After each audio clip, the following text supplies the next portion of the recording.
welcome in everybody to this week's episode of the Chicago Sports Mayhem Talk Show. I am your host, Andrew Mighty Man Scheid, and this week is going to be a little different, guys. I'm very excited to be with you this week, but it's not going to be our normal, everyday talk show. And, well, why do I say that? Because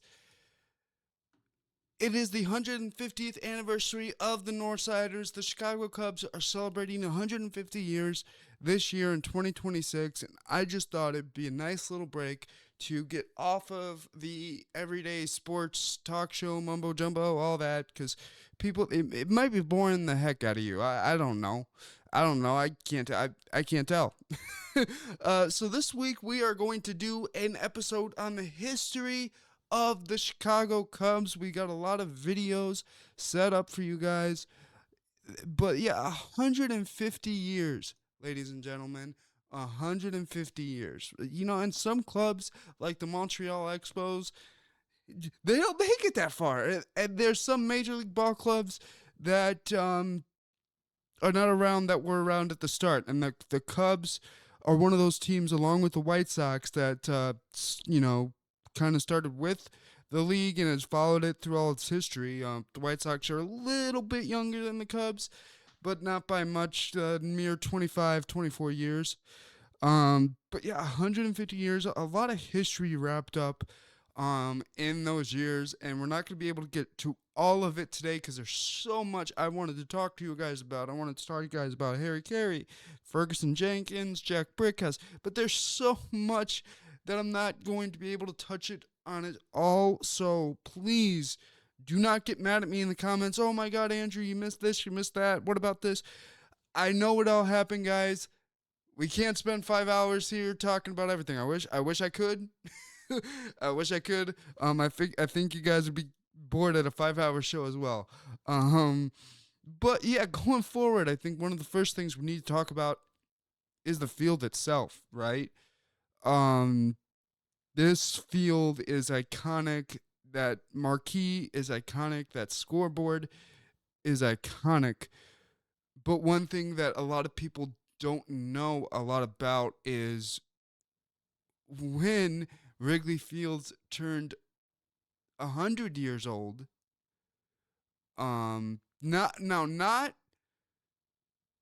the team, but the field itself, the Wrigley Field, turned 100 years old. So we're not talking 50 years ago. We're talking really recent history.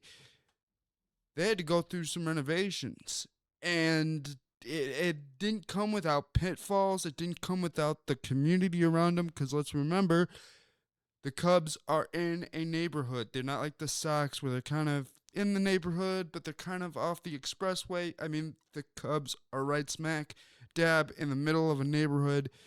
So that's something that the team and owners and front office and all that always had to, remember and just always be weary and, mindful of. But yeah, this field, once it hit 100 years, guys, this field needed help, and no one else was going to give it to them but themselves. And new owners, the Ricketts, came in, and they knew what they had to do, guys. But, you know what? I could talk to you guys all day, all night about what I think about it, but I think it would be better if we heard it from the Ricketts and people that were involved in this process in the recent past. So let's take a listen, shall we? Nestled in the heart of a neighborhood, Wrigley Field is where Cub fans have come together for generations to soak up sunshine, breathe in fresh air, and root for the Cubs. While baseball has changed, the friendly confines endured, linking the game's past and present year after year. Until, approaching its 100th birthday, Wrigley Field started showing its age. Many felt Wrigley Field had reached its demise. Instead, the Cubs launched an improbable decade-long effort to preserve and restore an icon of baseball and a hallmark of American history. But there's a third fan, and they walk into Wrigley Field, and they take that first breath inside of Wrigley and say, I'm a fan of this team. So when we were looking at purchasing the team, we knew that part of that purchase was a responsibility and obligation to Wrigley Field. And Wrigley was a huge concern. We just didn't know what to expect. The true severity of our issues began in '03 when the first of our power issues happened. We had to suspend baseball games. We've got a power outage here at Wrigley Field. Well, I think, Chip, that everybody is so surprised the Cubs have 4 in the first that even the lights blew out. Then in '04, we had the concrete fall for the first time. And that obviously got everyone's attention. Netting was still being put up well into the morning hours. The measure has been taken to protect fans from falling concrete. And then in '05, we brought Jimmy Buffett to Wrigley Field, and he has a song, Fins, where all of the fans all go to the left and to the right. And when we looked back to the upper deck, you could see the building start to shift. And effectively, as we approached the 100th anniversary, time had run out on Wrigley Field.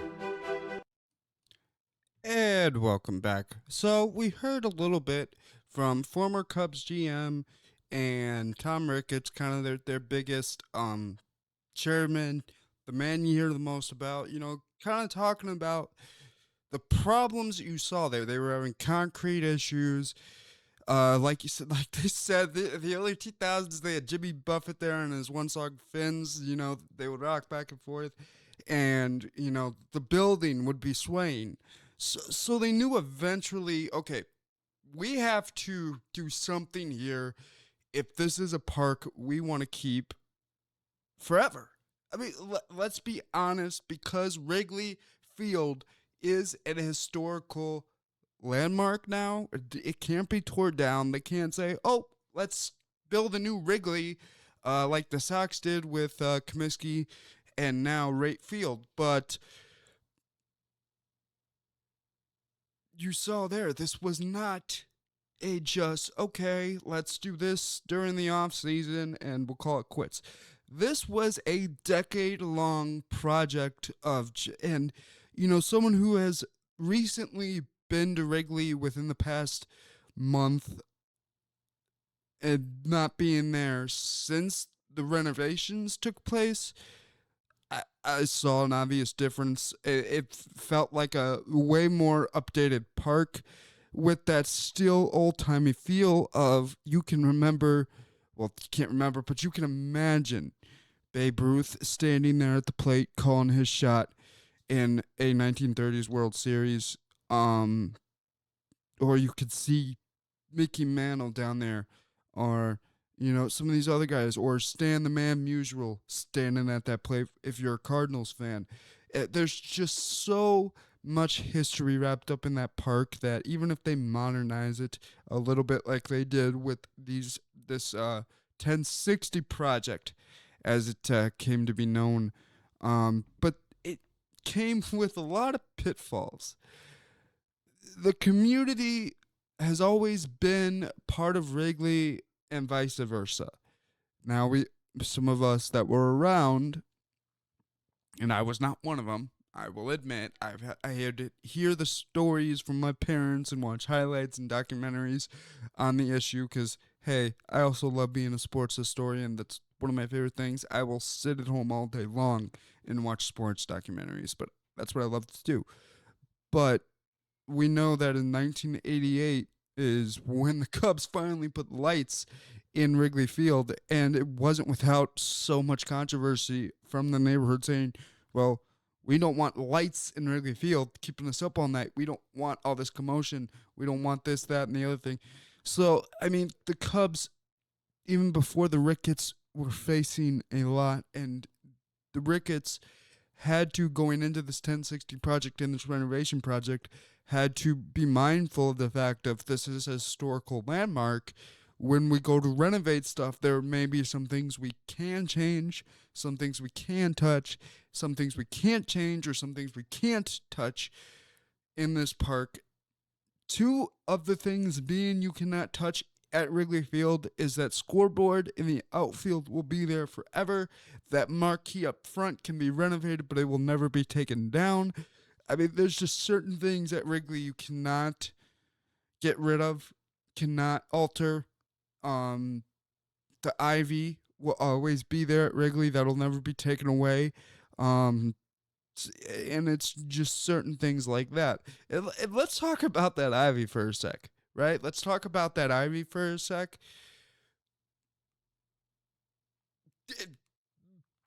Not padding. It is not a gym mat, okay? That ivy is not a gym mat. From someone who has been on Wrigley Field, who has gotten to walk out of the door at the 355 sign in right field. That wall, I kind of fell up against it before leaving Banana Ball, doing photography for WRMN 1410 and Fox Sports. Go check them out. I'm on Saturday mornings from 8 to 9 on Truth About Chicago Sports with my host, Marcus Mack. Go check us out. But I was there, and I actually kind of fell against that wall. I wanted to see, players say, "Oh my God, this is so unforgiving. It hurts so much when you go slamming up against it." So I just had to see for myself what these guys were talking about. So I went and I slammed myself up against that wall, and yeah, that brick wall, that is brick behind there, and it is non-forgiving, and it will hurt. But I mean, yeah, this field, they did a really good job with the renovations, and let's not forget, everybody, that when they redid the drainage system at Wrigley, now some of you might be saying, well, what do you mean by a drainage system? Well, I mean, when it rains, they have a drainage system in the warning track, so that warning track out in the outfield will not get flooded from rain. And when they built that new drainage system, when they were doing these renovations, when they did all that, they actually called the sod father, Roger Bossard, over from the south side of Chicago because they knew he was one of the best, and in my opinion, is the best hedge groundkeeper in the league. They wanted his opinion on how they should do this drainage system. So a little kind of tidbit of information. Also, Bill Veck's father, no, it might have been Bill Veck, helped plant the ivy at Wrigley. Just a little tidbits of information, and everything like that. But hey, Wrigley has been home to a lot of great moments, a lot of great times in history, right? Babe Ruth called shot, World Series action in 2016. There's just been so many good moments at Wrigley that will never, ever, ever be forgotten and will always be in Cubs lore. And we will talk about them next. Steroids can really damage your body. They can cause tendons to tear and bones to stop growing, damage kidneys, destroy the liver, even cause heart attacks and strokes. Not to mention something else they can do to a guy's body. Find out more about the dangers of using steroids. Visit drugfree.org. Do your kids love fire engines and the fire service? Come on down to the Elgin Fire Bar No. 5 Museum in Illinois, St. Charles Street. If you want to get married on the back of a fire engine, come on down to the Elgin Fire Bar No. 5 Museum. Rentals of the building starting at just $100. Join the thousands of people already through the doors. Don't wait, come now.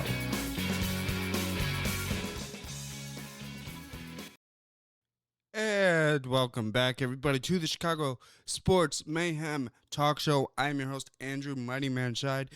And before we went to break, we were talking about some great moments that happened at Wrigley Field. Babe Ruth's called shot, Harry being up in the booth, just so many great moments in baseball history have taken place at Wrigley Field.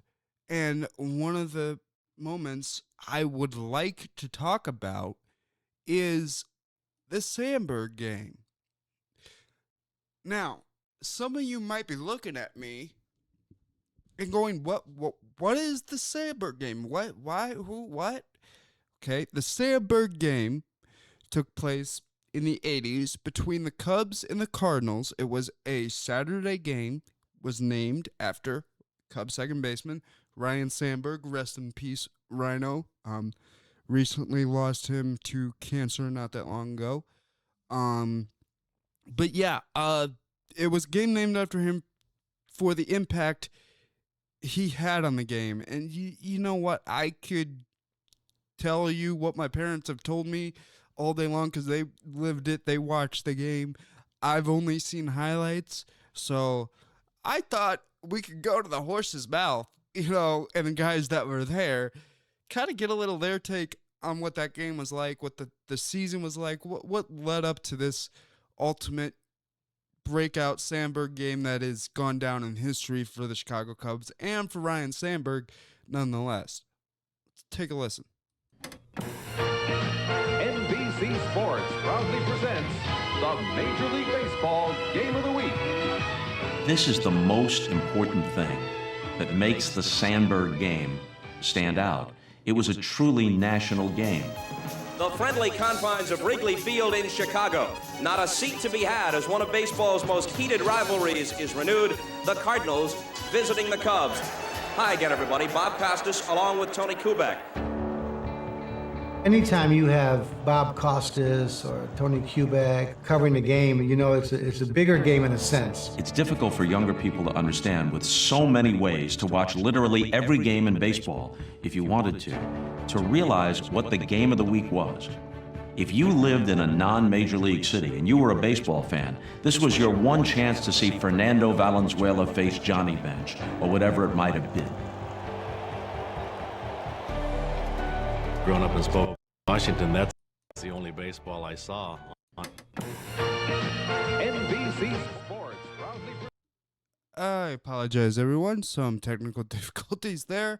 But yeah, I mean, the Sandberg game, Bob Costas said it there. What made it real big was the fact that it was Saturday's game of the week, and I know we kind of cut it off there. But Sandberg was just about to say, growing up in Spokane, Washington, Saturday's game of the week sometimes was all he would get to see. So being a part of that was always sentimental to him, and it meant a lot to be part of that Saturday game of the week. And that's the thing. He was ready to be part of the Saturday game of the week, but what made this Saturday game of the week so exciting for both teams? Let's take a listen. I knew Bobby D from the first time that I reported to Helena, Montana at 18 years old.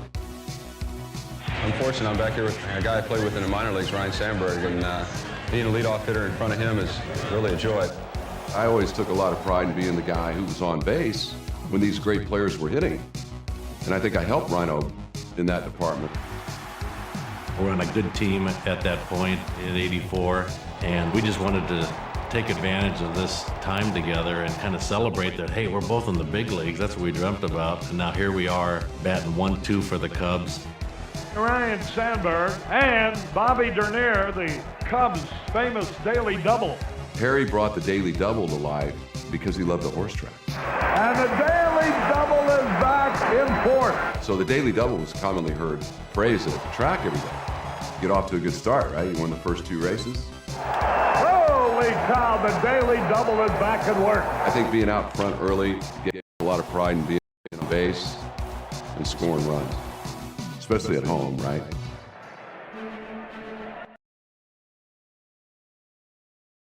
All right, guys. So that was a little more like leading up to the season. You had Bobby Dernier and Ryan Sandberg, the the daily double. as Harry Carey liked to call those two. And, those guys going 1-2. It was a very powerful force for a while. That was not the highlight I thought was going to play, and I apologize.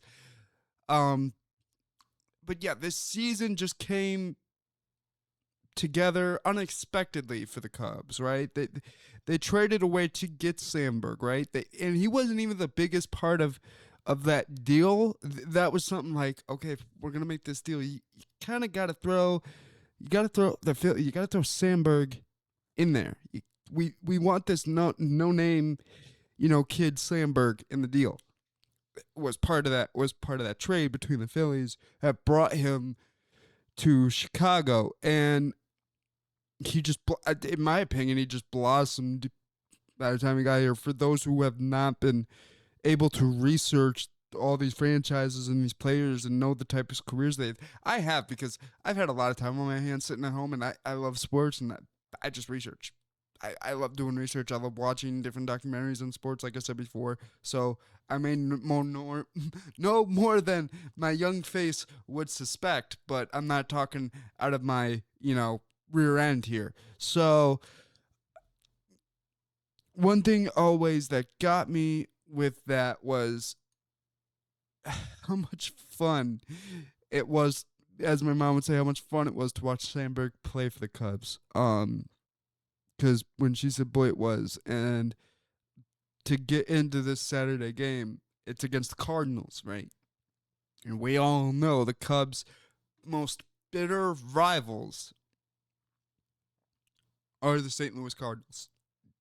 And the Sandberg game, came against the Cardinals in that Saturday game of the week. Because how could MLB not have the Saturday game of the week when you have the Cubs and Cardinals playing each other? How could it not be a Cubs-Cardinals game, right? But I digress in saying there's not much I can say about the game except for, the clips I put together, because I wasn't there. I didn't watch it. I've watched highlights. It was a good game. Sandberg had a great matchup, and it was just a good day for him. And the things he was able to do in this game is why it's ingrained in Cubs memory. He was able to... Another half of the Cubs' famous daily double. It was our whole game plan to set up the rest of the lineup. He had the green light when he got on first base. We'll give a sign to one another from first base to home plate. There goes Dernier.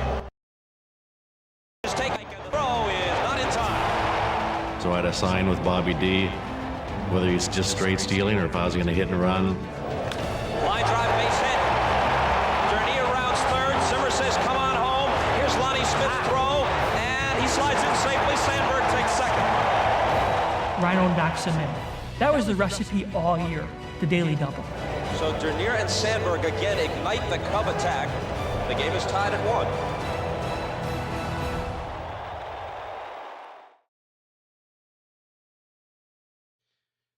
That was one of the plays that earned that game the Sandberg game moniker, and that was one thing that him and Dernier were talking about there, was that 1-2 combination of Dernier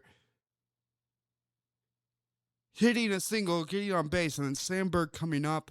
And as he said, we had a little thing that he knew if I was going to take a swing, or I knew if he was going to steal that bag on that pitch. But this game was just amazing. It was against the Cardinals, and dare I say, the Cubs don't win this game without Ryne Sandberg and his clutch hitting throughout the night. I mean, not only there to drive in Dernier, but he had a home run later in the game and extras to it just brought this whole stadium alive at the time. And if you watch highlights, you'll understand what I'm saying when that comes out. Sorry that this was a shorter segment and there were some technical difficulties. I'm doing this all myself, guys. So it isn't going to be the most perfect show, but that's one thing I like about it, guys, is this is not going to be a perfect show. And I'm here having fun with you, but I get to talk sports, and that's a great thing. But hey, Cubs history doesn't only belong out on the field, right? There's more that meets the eye with this Cubs team and not just the players. But what am I talking about? Well, there's more famous people that are involved with the Cubs or have been involved with the Cubs. Sorry, I kind of stepped over myself there. That some people may know about, some people may not know about, depending on your age. If you are a true baseball fan, you will know about this, but with Chicago Cubs, not all the talent was down on the field, and we will have to talk about that next. Steroids can really damage your body. They can cause tendons to tear and bones to stop growing, damage kidneys, destroy the liver, even cause heart attacks and strokes. Not to mention something else they can do to a guy's body. Find out more about the dangers of using steroids. Visit drugfree.org. Do your kids love fire engines and the fire service? Come on down to the Elgin Fire Bar No. 5 Museum in Elgin, Illinois, 533 St. Charles Street. If you want to get married on the back of a fire engine, come on down to the Elgin Fire Bar No. 5 Museum. Rentals of the building starting out just $100. Join the thousands of people already through the doors. Don't wait, come now.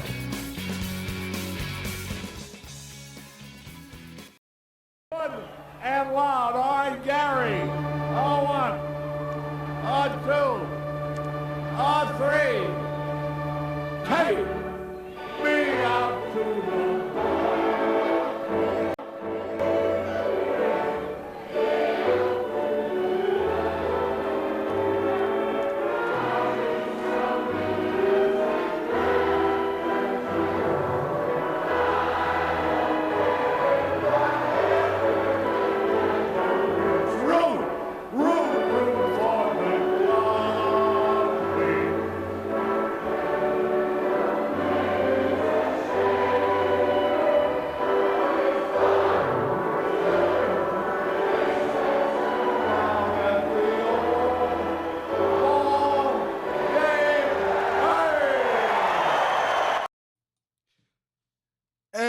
Welcome back, everybody, to the Chicago Sports Mayhem Talk Show. I am your host, Andrew Mighty Man Scheid.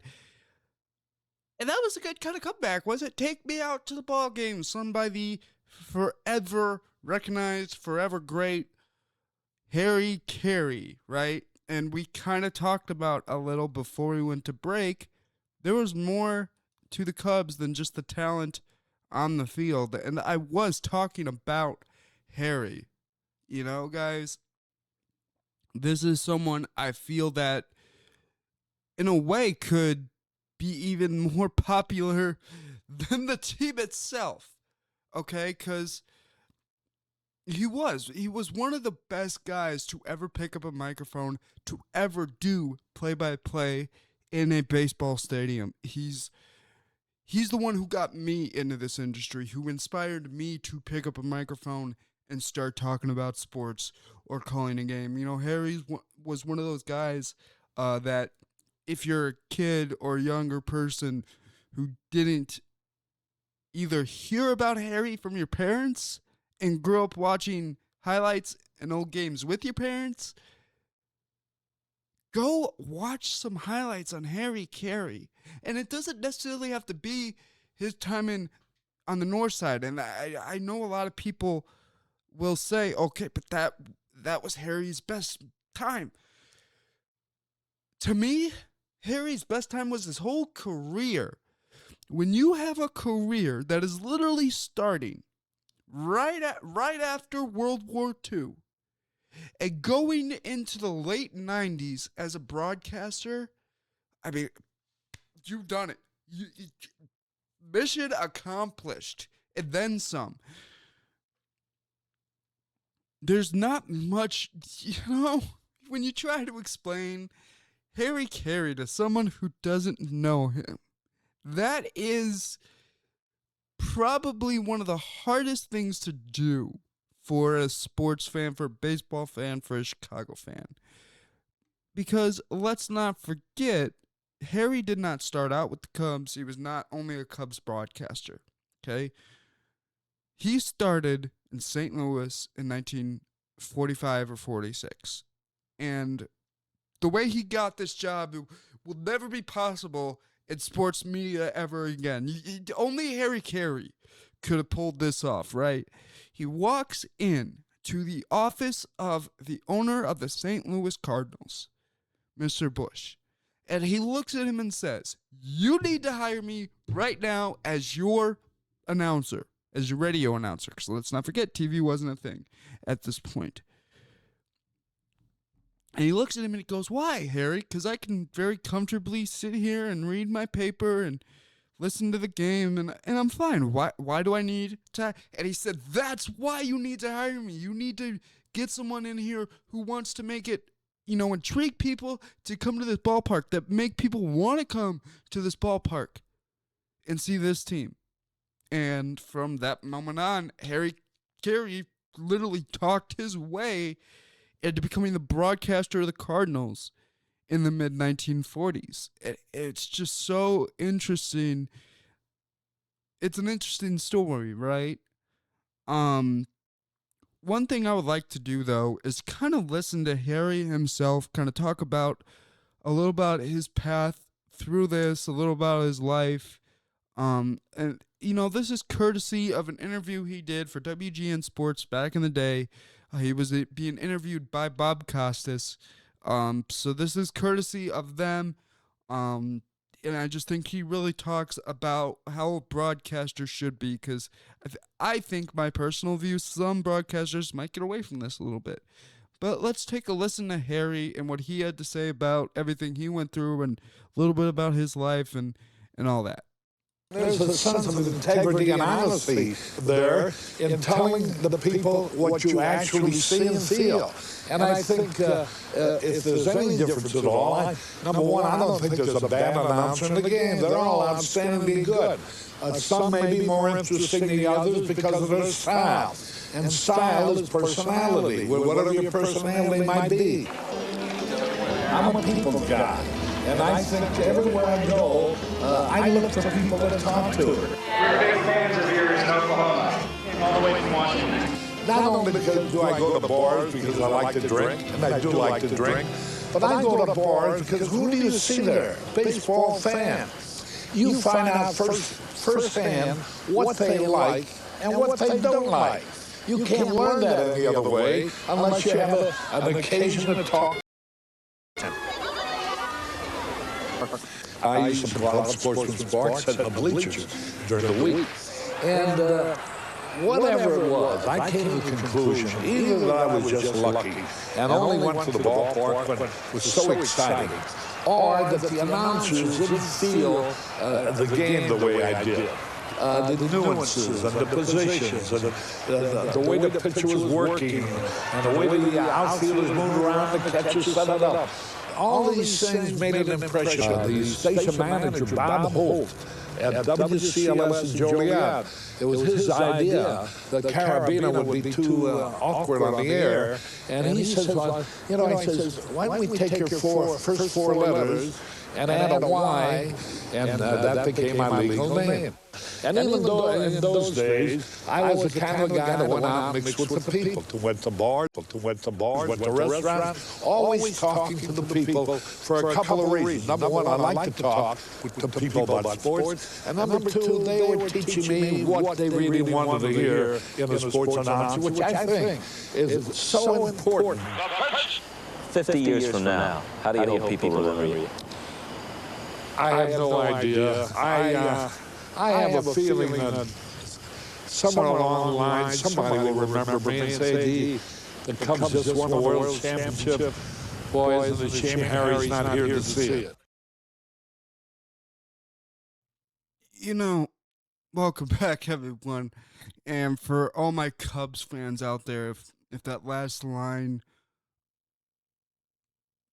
hits home. It really does, because my mom always was that person who said, could you imagine if Harry was here in 2016 and sitting in that booth calling Game 7 in Cleveland? And I would always look at her, and to this day I say, if that actually happened, Harry Carey would have killed over in that booth from so much excitement. Like, but that's how much he loved the game of baseball. And I think that's the biggest message he puts across. And, and he said it there. Bob asked him, where, 50 years, how do you want to be remembered? And he said, I don't know. I'm hoping people will remember me, and I'm hoping they remember what I did. Well, Harry, if you're listening up there or wherever you are, people do remember you. Chicago loves you and will always love you. Thank you for everything you've done, Harry, mayor of Rush Street and all that. But I kind of want to break down Harry's broadcasting style, because he said it there. There's not a bad broadcaster. There just might be some that are more interesting due to their style. Harry had a really weird style, but it worked. It worked for Harry, and we loved it, right? Both on the south side, the north side, and over in St. Louis, and for a year in Oakland. Let's not forget that. So I would like to take a little bit of time here, everybody, and just listen to some of Harry Carey's calls throughout his career. Not just on the north side, but just throughout his entire play-by-play career. Let's take a listen. Hello again, everybody. Harry Carey and Jimmy Pearsall from Comiskey Park, where we're going to have a wild night tonight. Hey, I wanted to see the shirt you're wearing.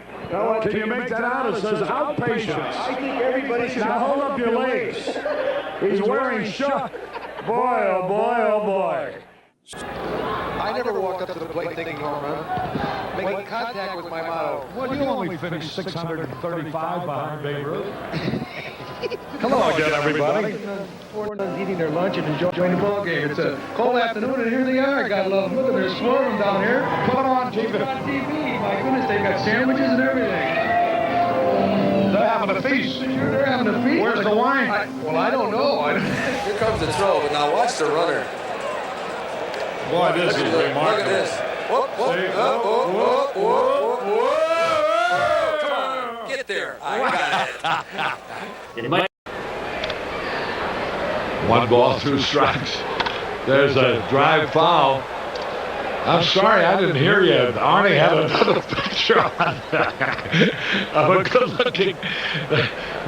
Is she redheaded? I don't know, Harry. With me, it's baseball. Is that yours? Oh, I don't think so. One ball, two strike. Too bad we couldn't have had a victory that meant a pennant, but that will come. Sure as God made green apples, someday the Chicago Cubs are going to be in a World Series. And he truly, well, first off, welcome back, guys. Yeah, that was Harry's style. He just had fun in the booth. He liked to call himself, I'm just a common man and a common fan. And he really was. As you saw in those earlier clips, I mean, people would come from all over the country to see Harry Carey, from Washington, from Connecticut, from anywhere. There was a time, Cubs game, because of WGN having the reach that it did, was somehow being broadcast overseas in London. And he was saying for the longest time that, hey, over in London, if you ever come over here, you got to come and check out the beautiful city of Chicago and Wrigley Field. But, that's something, like I said, Harry always felt it was his job to get people to want to come to the park and see whatever team he was broadcasting for, whether it be the Cardinals, the White Sox, the Cubs, the A's. He didn't care. His job in his head was to be the fan and just have fun calling a baseball game and get you into the park and make it more intriguing for you. He was the perfect guy for the time that he called baseball. Now, am I going to look at you and say Harry was an all-around the nicest guy to everyone he ever met? No. No, Harry, when he needed to, from everything I researched, interviews with him and stuff he said, stuff people around him said, I knew my due diligence. He, one time, there was I forget the player's name, and it's escaping me right now, but there was a time when he was still calling baseball over in St. Louis. He was getting ready to do the pregame show. We wanted one of the players, hey, you got 5 minutes to do the pregame show. Think you can go get ready? The player looks at Harry. He says, "Oh, sorry, Harry, not today. I don't want to do it." And Harry proceeds to go up to him, look at him, holding a microphone in his hand, and going, I can make you or break you with this thing. So, long story short, Harry, 9 times out of 10, always got what he wanted. There was some controversy, him leaving St. Louis. People didn't want him to leave St. Louis. But when he came over to Chicago and he started calling Sox games on the South Side, history was made. The rest was history. And one thing I'm going to say, guys, to end this little Harry Carey discussion for the last segment, when he let's go through his little broadcasting path here. As I said before, he started in the Cardinals in the mid-40s, calling radio. And he did that for a long time, almost 20, 30 years. Then some controversy happened. He left the city of St. Louis, kind of headed down to the West Coast for a year. He really wasn't sure where to go, so he went down. He knew Charlie Finley, owner of the A's. So he went down to Oakland for a year, called games in Oakland, got to see Raleigh, the good A's before they were good, guys like Raleigh Fingers, guys like that. But here was one thing that really hindered Harry in Oakland. Their mascot was a mule at the time. Don't ask me why, but the A's mascot was a mule. And Charlie Finley wanted Harry, instead of saying, "Holy cow," which is what he would do. I know it wasn't in the calls we got, and I can't believe I missed that, but Harry's whole thing was going, "Holy cow," if a home run was hit, right? He would go, and I'm going to say this, and this is probably the worst Harry Carey impression you are going to hear in your life. You would say, "It might be, it could be, it is a home run. Holy cow." And he would do that, right? Charlie Finley looked at him and said, "Okay, our mascot's a mule. How about saying holy mule?" Let's just stop and unpack that for a sec. Charlie Finley wanted him to go, "It might be, it could be, it is a home run. Holy mule." I mean, it just doesn't even roll off the tongue. But holy cow, I mean, it rolled off his tongue so perfectly that it is ingrained in baseball lovers' memories for forever. And Harry, you will live on forever. Your memory will never die.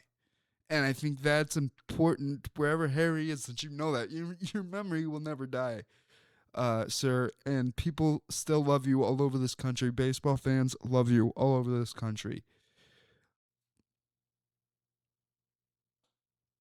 To end this episode, guys, the 150th team was put together, was named. It had about everyone on it you wanted to have on it, right? You're thinking, Fergie Jenkins, Ernie Banks, guys like that. You know, Bruce Sutter might be part of that 150th team. But you know, some names that really got my attention. Ian Happ made this 150th team. So did some other current players for the Cubs. So it's interesting to see that melding of the Chicago Cubs current and former players making this 150th team, right? And it just shows that how good some of these guys are, that they're considered to be part of what this team should be, right? You know, you got guys like Ron Santo on that team, you know. But here's your managers of the 150th team. You know, you got Joe Madden, Frank Chance, Lear DeRocher. Catchers, you got Randy Huntley, Jody Davis, and Gabby Hardnett. First baseman, Anthony Rizzo, Frank Chance, Mark Grace, and Derek Lee. You know, the fact that I know 3 of the 4 first basemen on this team just shows how much of a sports historian I am. Okay. Second baseman, Ryan Sandberg, Nico Horner, and Rogers Hornsby. Third baseman honors go to Ron Santo, Chris Bryant, Stan Hack, and Armis Ramirez. Shortstops go to the great Ernie Banks, Javier Baez, Sean Dunston, and Joe Tinker. The 150th Cubs anniversary team outfielders are Andre Dawson, Jose Cardinal, Ian Happ, Andy Pafko, Hank Suter, Alfonso Soriano, Sammy Sosa, Sweet Swingin' Billy Williams, and Hack Wilson. With your starting pitchers being Ferguson Jenkins, Jake Arrieta, Morcari Brown, Kyle Hendricks, John Lester, Greg Maddux, Rick Sutcliffe, and Kerry Wood, the great 2020 strikeout man.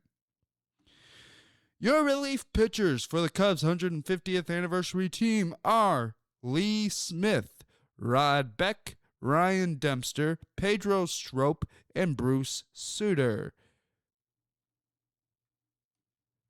That concludes the 150th anniversary team. So to see guys like Arrieta, Hendricks, Lester, Happ, Baez, Horner, Rizzo, all part of this 150th team. Joe Madden being part of those managers, you getting Frank Chance in there both as a manager and a player. You can't put together a better team, but I want to thank everyone for joining me for this week's extended version of Chicago Sports Mayhem. I hope everyone joins me next week for the next episode. We're going to be talking some Bears, end of preseason football, getting ready for the regular season. We're going to be talking some MLB postseason for both Cubs and White Sox. Should be coming up here shortly for both teams if things don't start going in the opposite direction. But I don't want to, make anyone worried about that. But I end the day with a little mighty piece of wisdom.